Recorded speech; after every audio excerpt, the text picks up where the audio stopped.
In Brazil, citizens held commemorative acts for peace and justice in different cities, 1 week after the murder of Marcelo Arruda. Thousands of workers at Germany's major container ports went on strike for 48 hours. In Syria, a convoy of 40 vehicles carrying Syrian crude oil was reported to have moved to Iraq by the U.S. forces.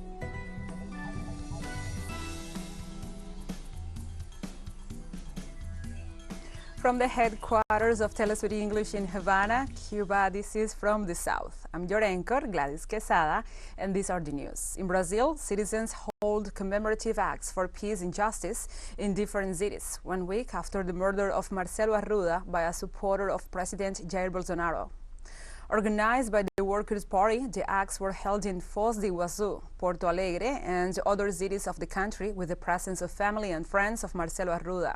The tributes were made with plural and non-partisan character, so it welcomes all the people and organizations that are in favor of peace and demand justice for Marcelo.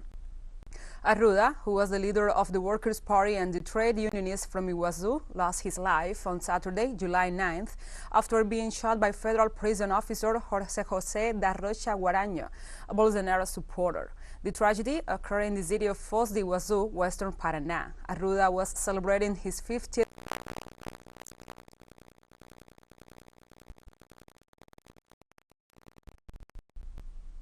Now we move on to other topics. In Chile, citizens denounced the militarization of the southern macro zone of the country after the arrival of more military vehicles this weekend.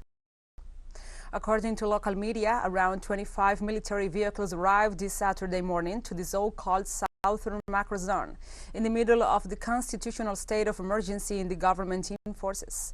The vehicles arrived specifically at Hualmapu, a Mapuche territory, then passed through the town of Cholchol and advanced to Galvarinho, where there is Mapuche territorial recuperation against the businesspersons Juan Sutil, the president of the Corporation of Production and Commerce. This is part of a decades-long conflict between the Mapuche indigenous people and the state and forestry business groups in the south of Chile.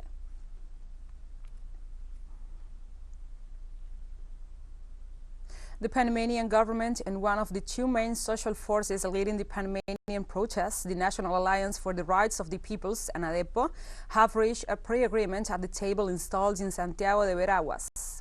The agreement relates to the freezing of the price of fuel at $3.32 per gallon. This agreement marks the first progress made in the dialogue, which is now focused on the following 2 points: the food basket and the price of medicines. However, Luis Sanchez, the secretary of the Veraguense Teachers Association, said that although the price freeze was agreed upon, the negotiation organizations have not signed anything until a consensus is reached on the other pending issues. Meanwhile, this Sunday, the demonstrations are expected to continue in several areas of the country, extended until today on Monday.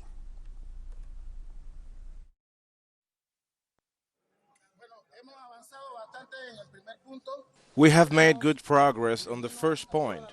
There is a number we agreed on, $3.32 United States per gallon, but we haven't signed any document on it until other pending issues are addressed. At present, there is a high-level commission set up to discuss the basic basket, to which we will be submitting a series of points aimed at making foodstuff accessible to the Panamanian people. We are requesting a price freeze that does not hurt the interest of producers. That is why we have requested today the presence of the Minister of Agricultural Development. Tomorrow, we will also set up a negotiating table to discuss the issue of medicines. Meanwhile, the People's Alliance for Life, which brings together more than 70 organizations from all over the country, and it is the other large bloc that coordinates the measures of force throughout the country, withdrew its initiative to form a unified bloc with ADEPO for not having been considered to take part in the dialogue and because it carries out a policy that fragments popular unity.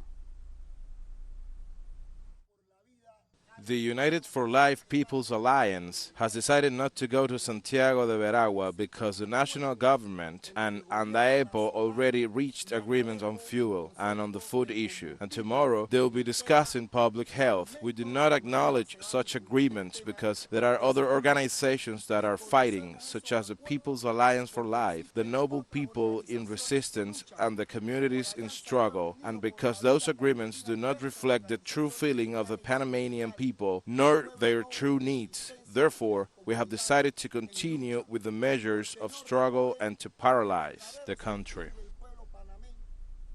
We have other stories. César Pupi Pedroso, the director of the band Pupi y los que son, passed away this Sunday in Havana.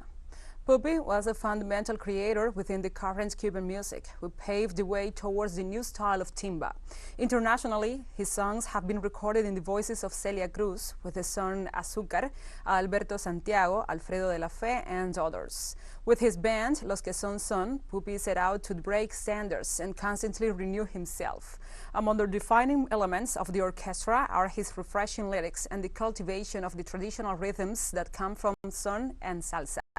César Pupi Pedroso is an undisputed glory of Cuban culture and will be remembered by several generations of dancers and lovers of good popular music.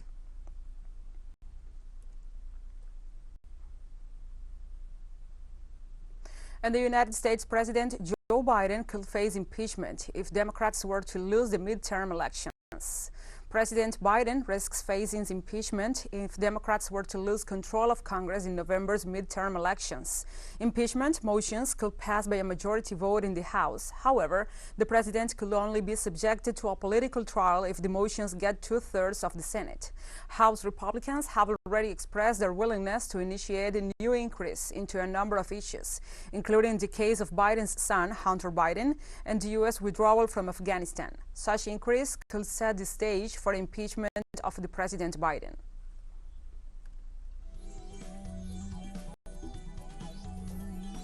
We'll take a short break now. Join us again after this.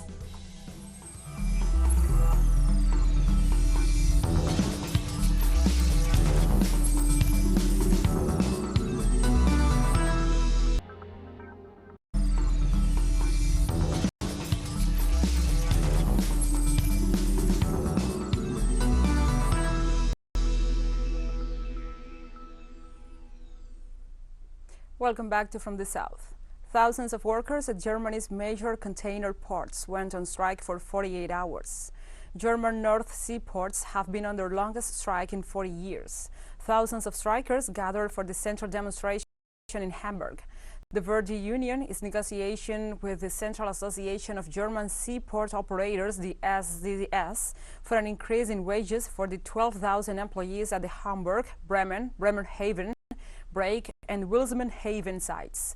Verdi is demanding an inflation adjustment of currently around 7.8%, a salary increase of 1.20 euros per hour, and further supplements of depending on the area of work for 1 year. This corresponds to a demand for up to 14% more pay. The ZDS wants to offer 12% more, but with a contract term of 24 months. The union rejects the offer because the workers themselves could have the bear to risk of inflation in the second year.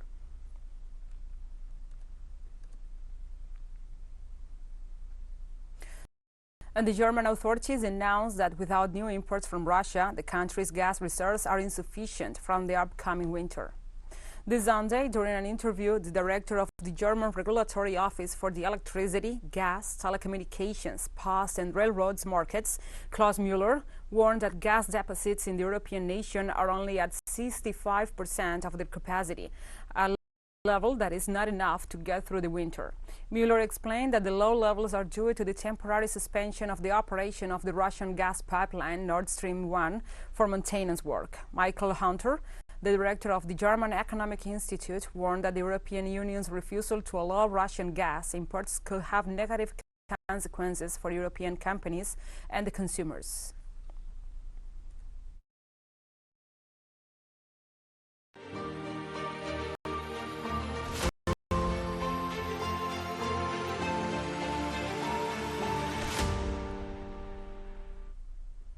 Now we move on to other topics. In Ukraine, command officers of the army of the self-proclaimed Donetsk People's Republic report 257 deaths due to Kiev shellings in the Donbas region over the past few months.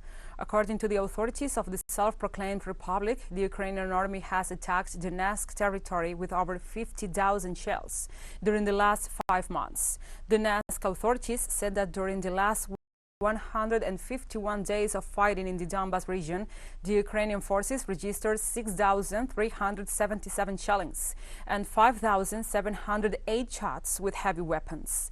Donetsk leaders said that besides the 257 fatalities, there have been 2,699 people wounded.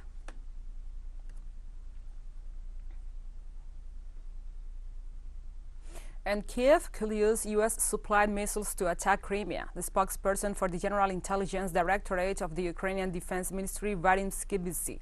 Skibitsy was asked by journalists during a television program whether Ukrainian forces could use HIMARS long-range multiple rocket launchers, a system to attack facilities in Crimea, and Skibitsy gave an affirmative answer.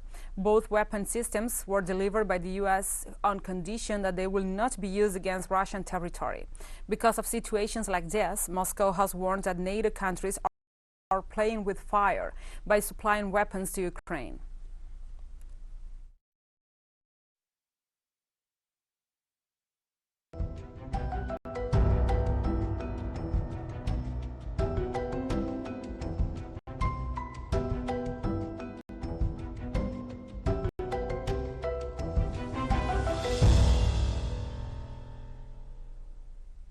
Now we address other topics. In France, forest fires destroyed 10,000 hectares of forest in the southwestern department of Gironde, while 38 other departments remain on alert due to the persistent heat wave. The agency Meteo France warned that the temperatures could reach 40 degrees Celsius on Monday. Is expected to be the hottest day ever recorded on French soil.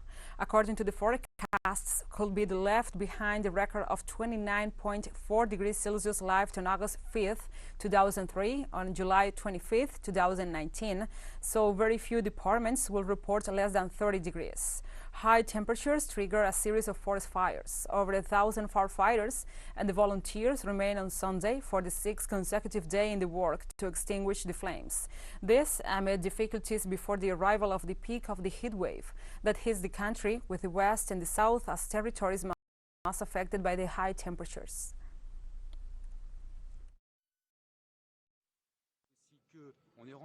We are reinforced this morning. A squadron of mobile police arrived, about 40 gendarmes, who will be on duty all day and who will help us both to be positioned at roadblocks, as roads had to be closed, and also to be able to secure all the sites that have been evacuated. And flash floods triggered by seasonal torrential rains in Sudan's western Darfur region killed at least 7 people, including children, according to the UN and an aid group on Sunday. Heavy rains started late on Friday in the Kas locality in South Darfur province, according to the General Coordination for Refugees and Displaced in Darfur. The group said the dead included a pregnant woman and 2 boys aged 2 and 8. It said at least 100 houses in camps for displaced people collapsed or were partly damaged. According to the UN Office for the Coordination of Humanitarian Affairs, about 6,250 people have been affected by heavy rains and the flooding in the provinces of South Kordofan, White Nile, and the Kassala since the beginning of the rainy season in June. Last year, flooding and heavy rains killed more than 80 people and inundated tens of thousands of houses across the country.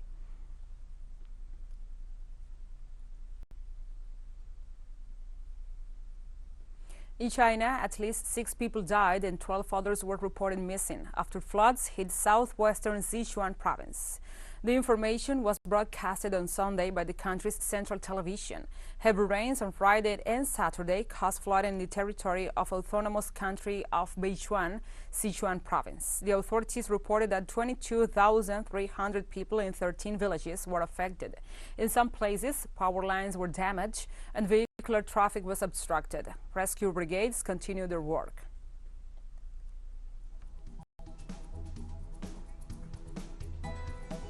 And we have more news coming up after a final short break, so stay with us.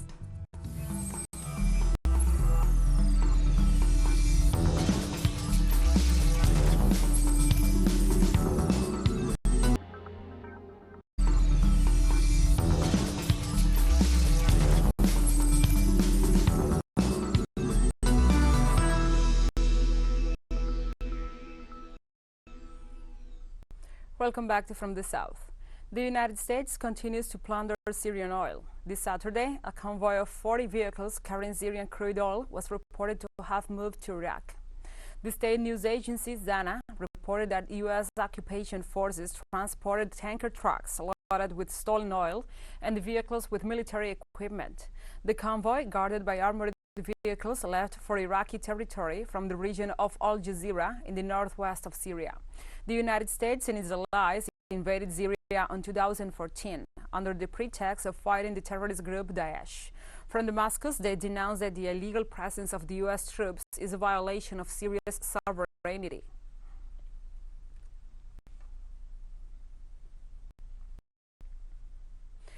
In Iran, the supreme leader of the Islamic Revolution, Ayatollah Syed Ali Khamenei, was granted a pardon and commuted the sentences of more than 2,200 convicts. The pardon was requested by the head of the country's judiciary, Kalamzain Hossein Hayei, on the occasion of Eid al-Fitr, a Shiite holiday commemorating the moment when the Prophet of Islam appointed Ali ibn Abi Talib as his successor. The pardons were granted in compliance with the Article 110 of the country's constitution, which grants the head of the government the power to pardon or reduce sentences on recommendation by the president of the judiciary. The pardon benefits convicts sentenced by the general courts, the military courts, and by the institution of responsible for discretionary government punishments.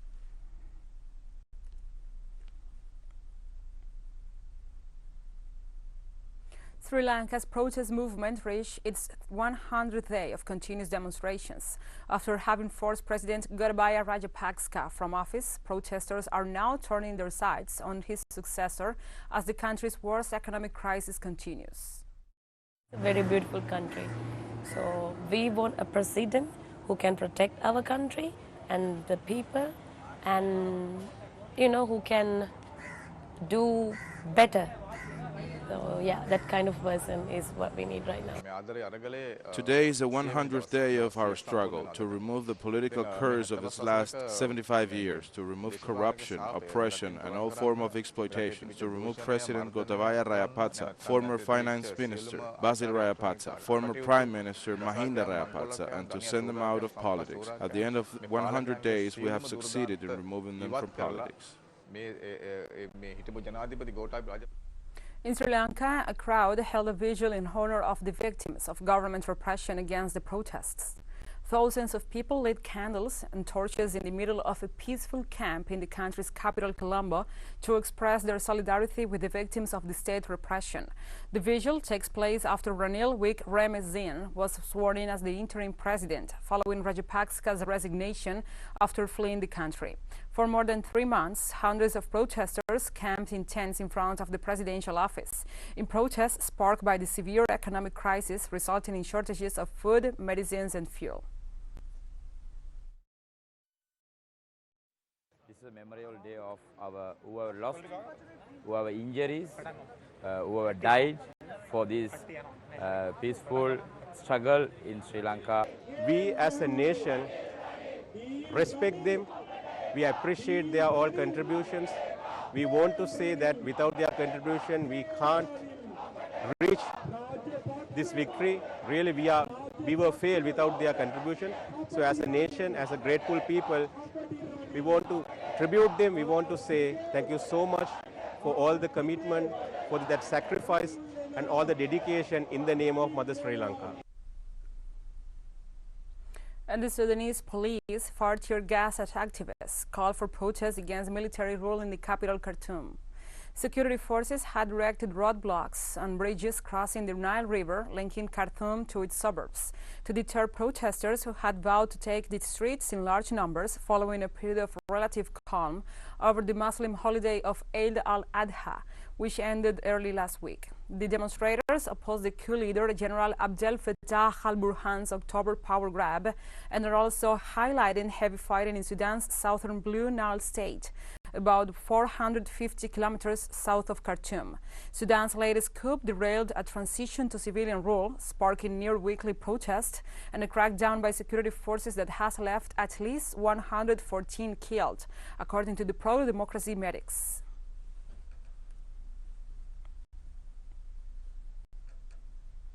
In Somalia, a suicide car bomber exploded outside the Noor Dob Hotel in the city of Jowar, north of Mogadishu on Sunday. According to Somali SNTV news channel, there is an undetermined number of victims. According to the media, law enforcement is already on the scene. Meanwhile, the Halgan news media portal said that the attack on the hotel seriously wounded Asha Mohammed, the head of Women's Affairs and Human Rights in the Hirshabelle Autonomous Government.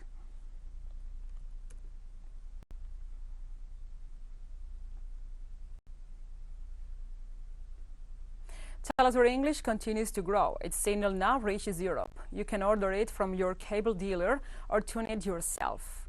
These parameters that you see on screen are in place since July 1st. Quite soon, further changes will be implemented for the signals in the Middle East and Africa. Now, more than ever, the world connects to us, and our stories are heard in other farther away nations.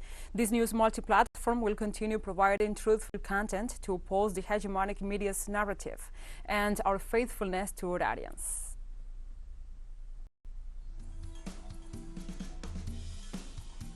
So we have come to the end of this news brief. But remember, you can find this and many other stories on our website at telesurenglish.net. And also, if you feel so inclined, please join us on social media for all the latest news. We are on Facebook, Twitter, Instagram, and Telegram. For TeleSUR English, I'm Gladys Quesada. Thank you for watching.